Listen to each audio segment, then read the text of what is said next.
ça va, je suis ravie d'être avec vous. Vraiment, je suis plus que ravie, je suis heureuse. T'as un petit coucou de Jessica. Jessica, oh Jessica, que j'adore ses bouquins, j'adore son écriture. Et j'adore sa vision de l'érotisme.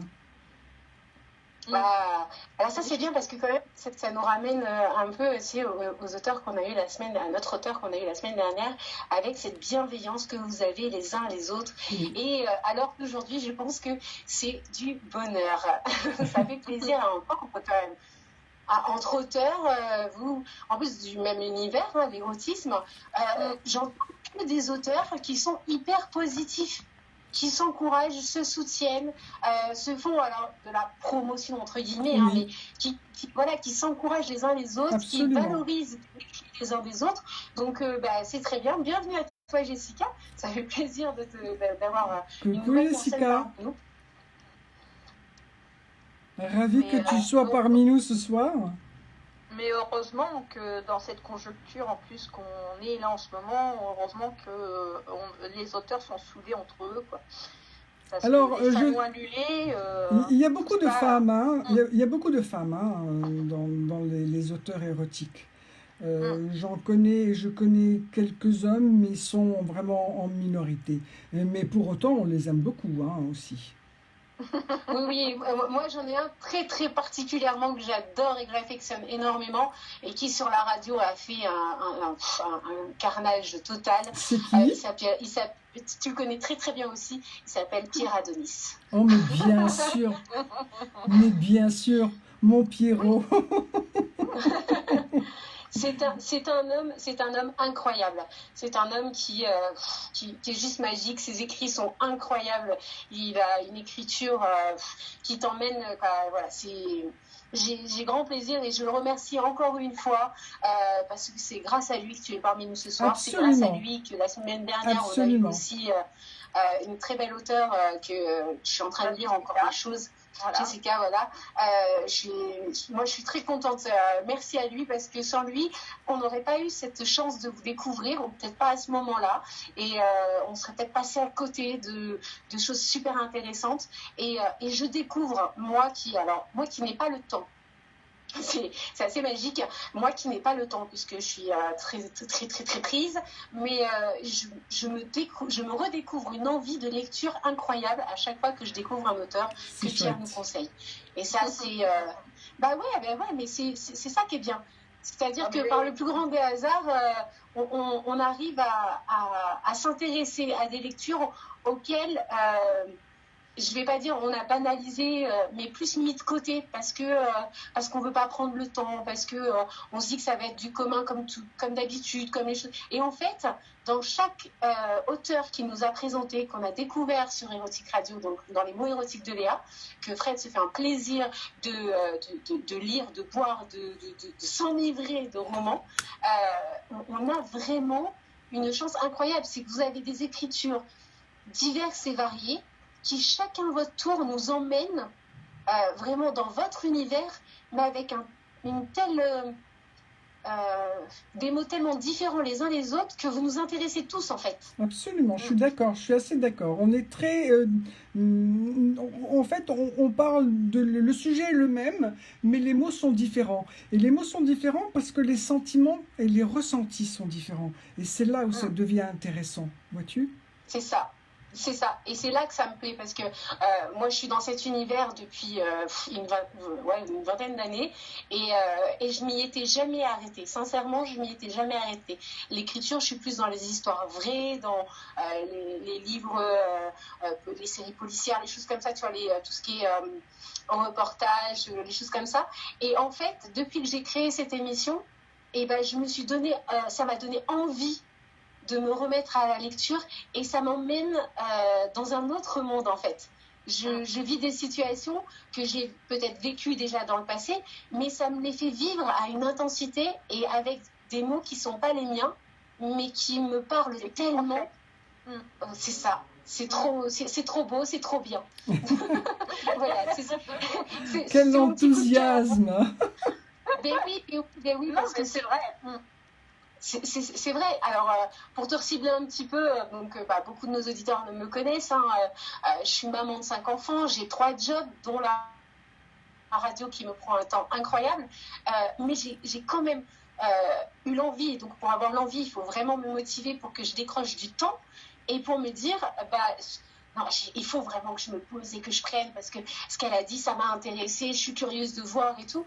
Et justement, je sais que ce soir, tu vas nous lire un passage de ton livre et j'ai hâte en fait de le découvrir parce que ça va me permettre de me donner envie.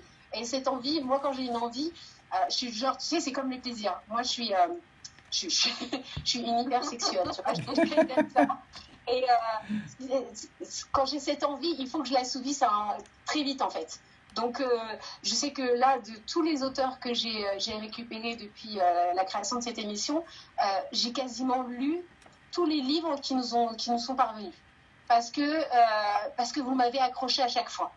Donc, j'ai hâte de te découvrir, tout simplement. Alors, quel est ce livre, les filles, dont vous voulez nous parler ce soir ? Alors, on va parler déjà de Intime Connexion, que Sonia va nous lire un petit extrait, et après on va lire, on va parler des rêveries d'Es. Donc c'est un personnage qu'on voit dans Intime Connexion. Absolument. Et c'est une nouvelle par contre.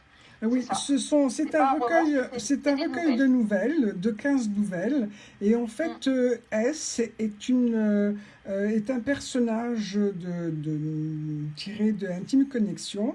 Et j'ai voulu lui donner corps et âme à cette femme parce que je me suis beaucoup représentée en elle. C'est une femme qui est sexuellement libérée, sans tabou. Elle est libre en fait, et elle n'a plus peur de rien, et elle assume, c'est une femme qui s'assume. Donc j'ai écrit pour elle 15 nouvelles très chaudes, voilà, et dont je vous lirai un passage tout à l'heure. Oui, mais on commence par un passage de Intime Connexion. Déjà. Alors, je vais allumer la lumière là. Alors, j'espère que je ne vais pas bafouiller parce que je ne suis pas une grande oratrice, mais une grande lectrice. Donc, je vais commencer. On est tout oui. Notre désir monte en flèche. Nous sommes sur mon lit, allongés et alanguis. Vous glissez entre mes jambes pour une longue et succulente fellation. Vous salivez et aspirez ma queue dure et souple à la fois, caressant du bout des doigts mon scrotum et le dessous de ma rampe. Mes doigts, pendant ce temps-là, taquinent votre petit trou, puis découvrent l'entrée de votre chatte trempée, facilitant l'introduction d'un, puis deux, et enfin 3 de mes doigts. Je vous masturbe ainsi, tandis que vous me pompez, puis poursuivant dans votre élan, vous me chevauchez, me disant de jolies choses cochonnes, que ma queue est bonne, que mon odeur vous enivre. Vous vous laissez glisser sur mon membre tendu jusqu'au fond de votre con, que je sens brûlant. Vous commencez alors un va-et-vient, comme une danse sur toute la longueur de mon vie, laissant sortir mon gland pour l'embraser à nouveau dans votre buisson ardent. Vous vous allongez sur le dos, lascive, du regard vous m'invitez à vous prendre, m'attirant vers vous en m'attrapant par la queue. Avant de la diriger vers votre chatte, vous me branlez en me regardant, de ce beau regard clair de salope que j'ai envie de découvrir. Vous ouvrez largement les cuisses et je vous baise alors tantôt avec vigueur, tantôt avec douceur. Je vous retourne fermement et vous reprends en levrette, non sans vous claquer plusieurs fois les fesses jusqu'à ce qu'elles reprennent une couleur de teinte rouge. En vous pénétrant, je capte les signaux de votre jouissance imminente et j'alimente vos fantasmes en vous décrivant un gangbang dont vous serez l'héroïne au sein d'un hammam. Des hommes en peignoir, bandant comme des taureaux, vous obligerez à les sousser et vous baiserez sans ménagement. Je soulève vos hanches au rythme de mes coups de rein, vous explosez de plaisir. Votre vagin se contracte sporadiquement sur mon membre. Je vous lime doucement, vous doîtes le petit trou, tout en caressant vos jolies fesses encore rouges de mes claques. Vos gémissements et ondulations de votre corps me conduisent moi-même au plaisir. À peine ai-je le temps de vous retourner que j'éjacule sur votre ventre par saccades puissantes. Haletant, nous nous allongeons l'un à côté de l'autre. Du bout de vos doigts, vous étalez ma semence sur votre ventre et déposez quelques gouttes sur mes lèvres. Puis, nous en partageons la saveur dans un baiser passionné. Nous nous endormons ainsi, repus de plaisir. Voilà. Pour le passage. J'ai chaud. Ça va? Vous êtes encore debout, les filles? Tout va bien?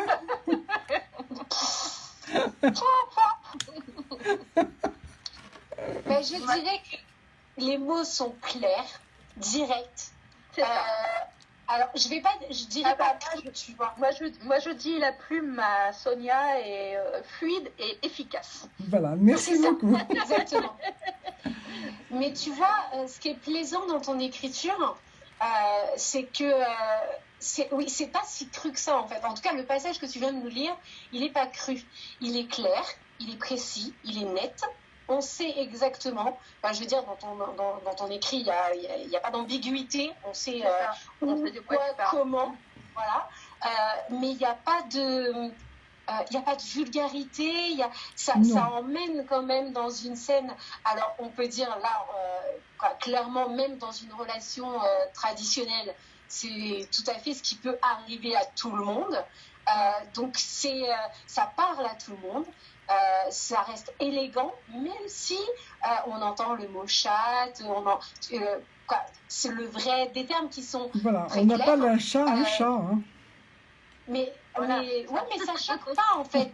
Ça choque pas. C'est pas. Il y a pas de vulgarité à choquer l'individu en fait. Donc c'est très plaisant. Je crois que je vais passer encore une nuit blanche dans la lecture. Ça va être fort agréable. Alors, je vais me permettre, parce que c'est une très belle lecture, mais on a quelques petits retours sur le chat. Alors, en premier lieu, on a Améris qui nous dit « T'es tout de même une sacrée cochonne ». Je dis ça, je dis rien. Améris, qui s'assemble se ressemble, ma chérie. Je t'aime. Et justement, elle dit qu'il va falloir aller se coucher toute seule maintenant. Ouais. Bravo. Philou dit, tu parles pour toi, hein, parce qu'apparemment, Philou n'est pas seul, donc ça va pouvoir aller. C'est ballot. Philou avait une question. Oui. Demandait si Sonia, quelles sont tes limites dans le BDSM et as-tu un maître, oui ou non, et pourquoi? Alors non, je n'ai pas de maître. Parce que je ne veux plus avoir à me soumettre. J'ai passé ce cap-là. C'est arrivé. J'en ai eu un pendant 2 ans. Voilà, j'ai été pleinement heureuse, épanouie. Mais ça a été une relation qui a été très éprouvante, très douloureuse. Voilà, j'ai plus du tout envie de me soumettre. Je n'aurai pas de maître. Plus jamais, je ne peux pas dire plus jamais, mais en tout cas, ce n'est pas mon souhait. Quant aux limites, je ne sais plus si vraiment j'en ai. Je dois en avoir, mais je ne les ai pas encore toutes testées. Voilà. Donc, ça va rester un mystère ou pas. Je ne sais pas. Je ne sais pas de quoi l'avenir sera fait. En tout cas, à l'heure que je vous parle, très clairement, je n'ai pas envie de me soumettre. Je n'ai plus ce besoin, en tout cas. Je n'ai plus ce besoin, alors qu'à une époque, c'était comme un besoin, comme une nécessité pour moi. C'était viscéral. Je me rappelle, mais c'était quand même très, très éprouvant et très douloureux, hein, parce que d'être la soumise d'un maître pendant 2 ans, H24, c'est pas de tout repos. Voilà. Merci pour ta réponse et ton honnêteté. Alors, ses limites, elle dit que pour l'instant, puisque Amiris se repose la question, et ses limites, alors elle disait que ses limites, elle ne pouvait pas les définir à l'heure d'aujourd'hui, parce que justement, ça permet, pense comme moi je pense, et je suis entièrement d'accord avec elle. Les limites dans le BDSM, on les atteint avec chacun de nos partenaires. C'est-à-dire que c'est comme dans une relation sexuelle traditionnelle. Vous avez une connaissance de vous-même et de ce que vous pratiquez. Et puis un jour, vous rencontrez une personne ou vous découvrez une pratique que vous ne connaissez pas, vous souhaitez la découvrir et vous allez dans cette découverte. Et dans le BDSM, c'est un peu pareil. C'est-à-dire qu'on a nos limites dans le sens, par exemple, on parlait tout à l'heure, on va aller, je ne vais pas dire dans l'extrême, mais dans une pratique un peu particulière qui interpelle beaucoup de gens, l'uro. On dit, moi, l'uro, c'est pas mon univers. Et puis un jour, on tombe sur quelqu'un qui nous présente la chose différemment et qui nous emmène dans un plaisir et dans cette découverte qui nous tout est une question de complicité, en fait. Exactement, tout à fait. Et de voir la relation, en fait, la relation, si elle est forte, s'il y a de l'amour. Parce qu'il ne faut pas oublier que dans une relation maître-soumise ou dominat-soumis, c'est toujours et souvent une histoire d'amour. Il ne faut jamais oublier cet élément qui est très important, quoi. On ne ferait rien sans amour. Même le sexe sans amour... ça ne vaudrait pas le coup, quoi. Du cul pour du cul ou du jeu pour du jeu. Je ne juge pas pour ceux qui le fassent et qui aiment le faire. Mais en tout cas, c'est vrai que sans amour, on n'arrive pas à dépasser ses limites. L'uro, si on a un amant, un maître amant qui vous y emmène tout doucement... vous laissez faire parce que vous avez confiance, parce que vous l'aimez, parce qu'il est bienveillant, parce qu'il y a tous ces sentiments qui vous portent. Et la chose est très belle, en fait. Il y a une beauté dans ce geste-là. C'est pas rien de faire pipi devant quelqu'un, c'est un acte d'amour. Et vraiment, mais enfin, moi, je vois la chose comme ça. Et c'est une des raisons pour laquelle, d'ailleurs, je ne joue jamais avec le premier venu. Il n'y a pas de connivence, il n'y a pas de complicité, il n'y a pas d'osmose, donc je ne vois pas pourquoi je jouerais. Le jeu pour le jeu ne m'intéresse pas. Mais il faut avoir un feeling avec la personne. Mais oui, beaucoup plus en ce qui me concerne, en tout cas, beaucoup plus que ça. Oui.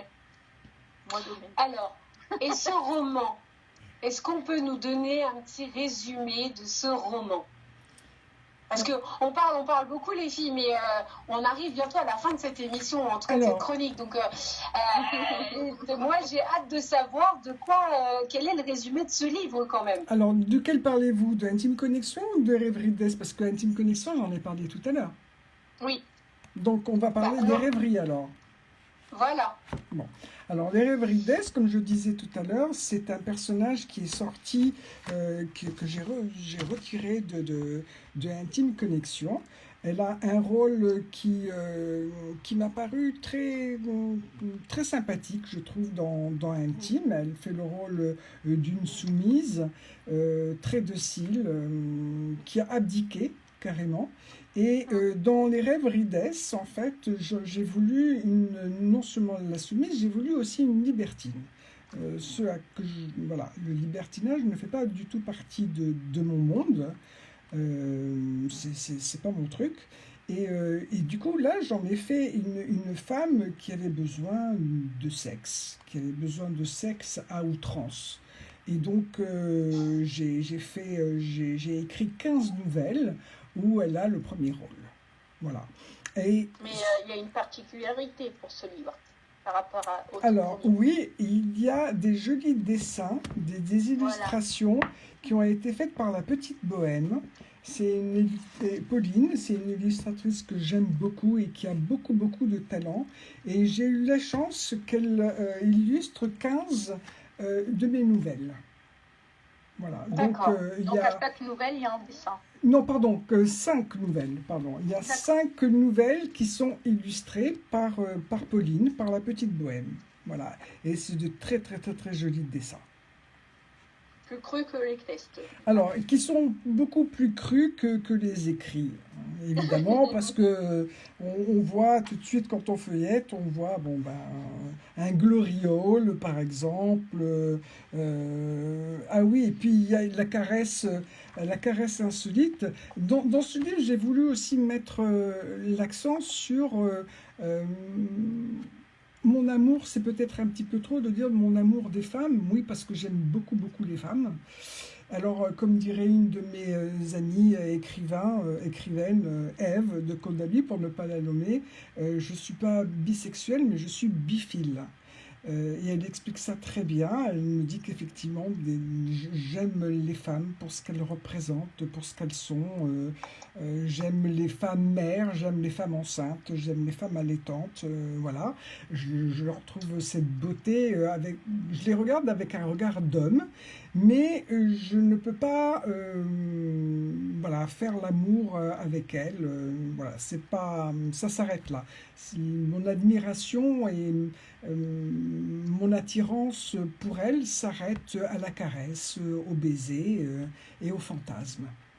Voilà, alors j'ai écrit une très jolie nouvelle concernant justement une femme fontaine, parce que ça m'a toujours intriguée, les femmes qui coulent abondamment. C'est un véritable mystère de la nature. Et donc j'ai écrit une jolie nouvelle qui est assez courte mais qui est très belle. Et j'ai vraiment plaisir ce soir à vous la lire. Eh ben, on t'écoute. On t'écoute, oui. Ah, pouvoir poser les yeux sur cette grotte mystérieuse qui abrite une source magique. Si l'on s'approche avec douceur, on sent la délicate moiteur qui en émane. Aucune végétation ne vient troubler cette source qui peut se révéler abondante. Là ne règne que calme et féminité. Une tendre peau de pêche tapisse ce chemin sacré. On l'entend frétiller comme un murmure. Quelques gouttes de rosée perlent à la surface. Prenez votre temps, délicieuse S. Laissez-vous aller à 1000 caresses. J'inventerai pour vous des histoires sensuelles, torrides. Je serai patient et inventif pour que votre source jaillisse de son lit.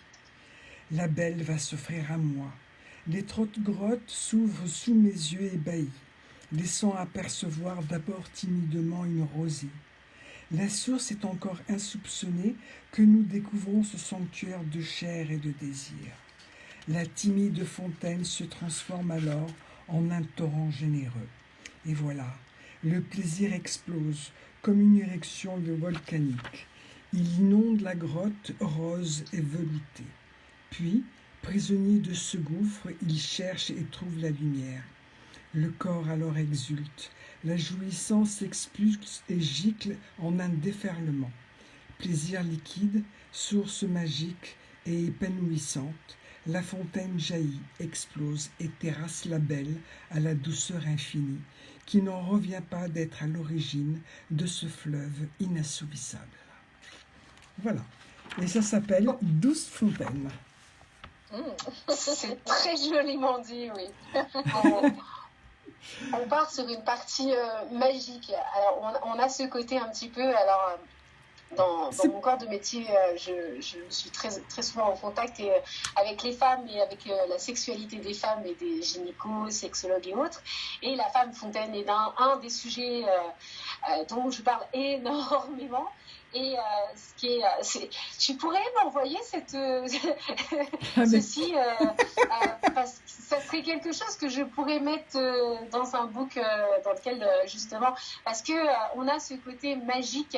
Et très souvent, la femme fontaine, on me dit ça n'existe pas, ce n'est pas possible. Je le redis clairement, si. Si, ça existe. Il y a 2 types de femmes fontaines et pour le deuxième type, nous sommes toutes fontaines. Alors, il y a les ruisselantes, nous sommes toutes fontaines, mais il y a les ruisselantes et celles qui giclent. Voilà, celles qui... exactement. Mais nous le sommes toutes. Et c'est ça. Et moi, j'explique à mes clients très souvent ce que c'est, comment ça fonctionne et voilà, comment amener cette jouissance, parce que c'est très important de le découvrir, parce qu'il faut savoir quand même que c'est un plaisir orgasmique extrême qui est, pour celles qui giclent, comme on dit, c'est... Alors, faut juste trouver le sourcier, nous dit Jessica. C'est oui, tout à fait non, ça. non. Oui, non, je suis d'accord avec Jessica. Il faut trouver le sourcier. Mais c'est vrai. Et pour trouver le sourcier, je vous dirais, mesdames, qu'il faut déjà vous connaître vous-même et savoir de quoi on parle. Allez-y, explorez-vous, mesdames. Il y a tout ce qu'il faut pour ça.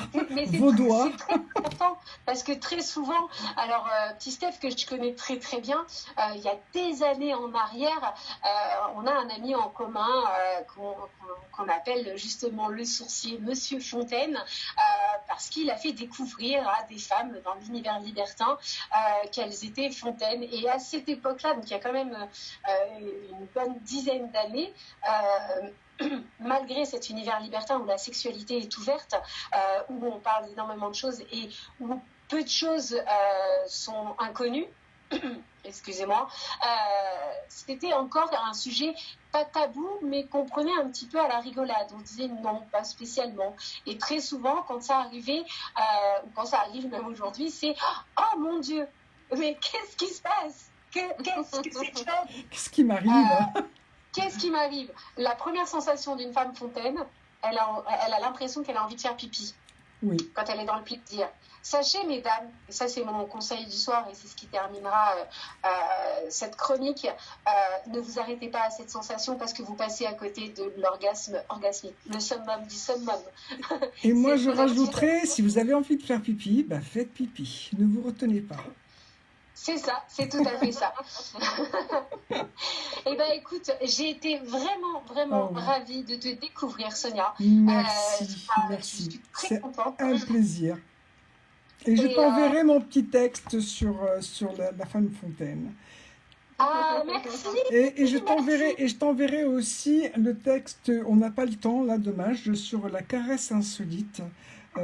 C'est un geste, un fist qu'une femme fait à une autre femme et je le décris aussi joliment que la femme fontaine, voilà, avec des mots très poétiques pour un geste qui pourrait être qu'on pourrait trouver un peu brutal alors qu'il ne l'est pas, mais voilà, je t'enverrai aussi ce texte-là. Oh, merci beaucoup. Oui, je suis très contente. Mais j'ai plein de cadeaux, c'est génial. Bon, les amis, on va laisser donc. Et en parlant de cadeaux. Oui. Moi, j'ai une petite question pour gagner un marque-page de la part de Sonia. Alors, je le montre à l'écran. C'est un joli marque-page qui a été fait en 3D. Ça représente un petit cœur. Et voilà, je l'offre de tout cœur, si j'ose dire, volontiers, à la gagnante. Là, je ne sais pas, vous avez fait un concours, qu'avez-vous fait? Alors, je vais poser la question justement en direct. Pour la question, c'est depuis combien de temps Sonia écrit des romans érotiques? Alors, on peut répondre à la question le temps de la pause musicale, ce qui va me permettre aussi d'appeler notre prochaine invitée. Voilà. Vous restez avec nous, les filles. Sur le chat, vous pouvez répondre, mais vous pouvez aussi répondre au 07 50 58 10 18 et on revient dans quelques instants. Arrête de gueuler. Bon. Alors, moi, je suis en direct, hein, alors attention à ce que vous dites. En tout cas, bon, il y a un marque-page. Si d'aventure il y a 2 gagnants, pas de problème, hein, j'enverrai aux 2 gagnants. Pardon? J'ai Jessica qui a répondu et Choun. D'accord. Donc, tu as 2 gagnantes. Donc, tu as 2 gagnantes. Et Léa, tu m'entends? Oui, je t'entends. On avait aussi le tirage au sort aussi de Jessica. Oui. Bon, on va le faire juste après et en même temps, je vais rajouter notre prochaine invitée qui va pouvoir participer. Alors, qui est le prochain invité? Je le connais peut-être. Alors, ce n'est pas une auteure. Alors, attends.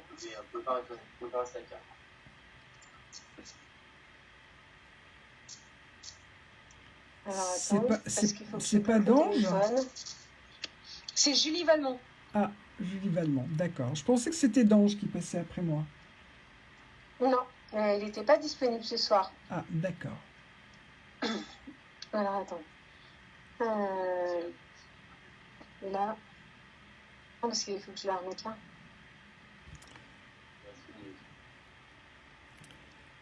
Bon, je vais vous quitter pour ce soir.